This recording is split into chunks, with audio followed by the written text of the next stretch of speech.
अगर कर्म ही जीवन की दिशा तय करता है तो फिर भाग्य का स्थान कहां है, यह प्रश्न मन में उठता है।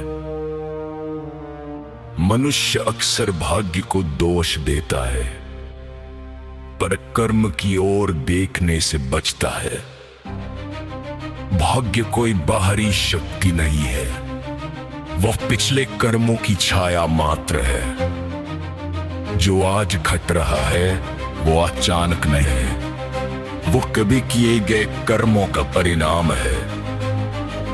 कर्म बीज की तरह होते हैं, भाग्य उनका फल बनकर प्रकट होता है। मनुष्य फल देखता है, बीज नहीं, इसलिए वो भाग्य को दोषी ठहराता है।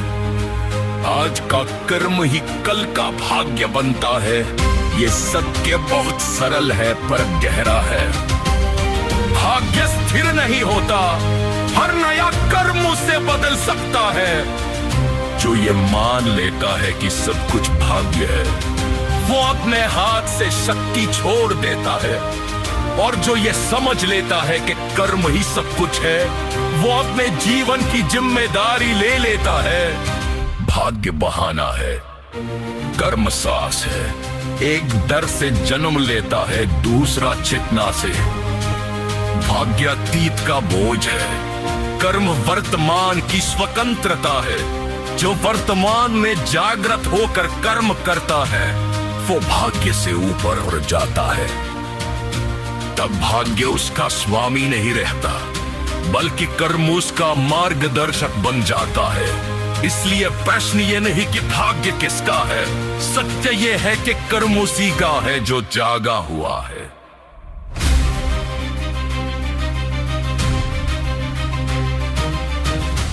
कर्म ही सब कुछ है तो भाग्य किसका है? दूसरा भाग। भाग्य को लोग रहस्य मानते हैं, पर वास्तव में वे स्मृति है बीते कर्मों की।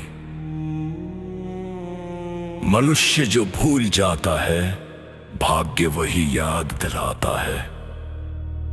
भाग्य दंड नहीं देता, वो केवल परिणाम दिखाता है। जो समझ लेता है संकेत को, उसके लिए भाग्य शिक्षक बन जाता है।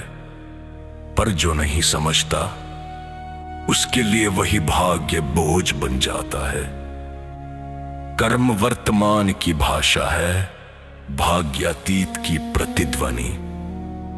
मनुष्य अक्सर प्रतिध्वनि से लड़ता है और स्रोत को भूल जाता है।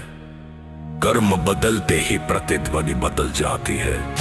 यह नियम कठोर नहीं, न्यायपूर्ण है। भाग्य कहता है देखो तुम पहले क्या थे, कर्म कहता है चुनो तुम अब क्या बनोगे। भाग्य पीछे खींचता नहीं, वो केवल आईना दिखाता है। कर्म आगे बढ़ने का साहस देता है। यही दोनों का संतुलन है। जो भाग्य को समझकर कर्म करता है, वो शिकायत नहीं करता।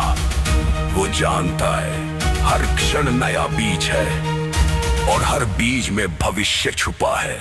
यही कर्म का मौन वचन है। इसलिए भाग्य किसी का नहीं, कर्म सबका है। और जो कर्म के प्रति जाग गया, उसका भाग्य स्वतः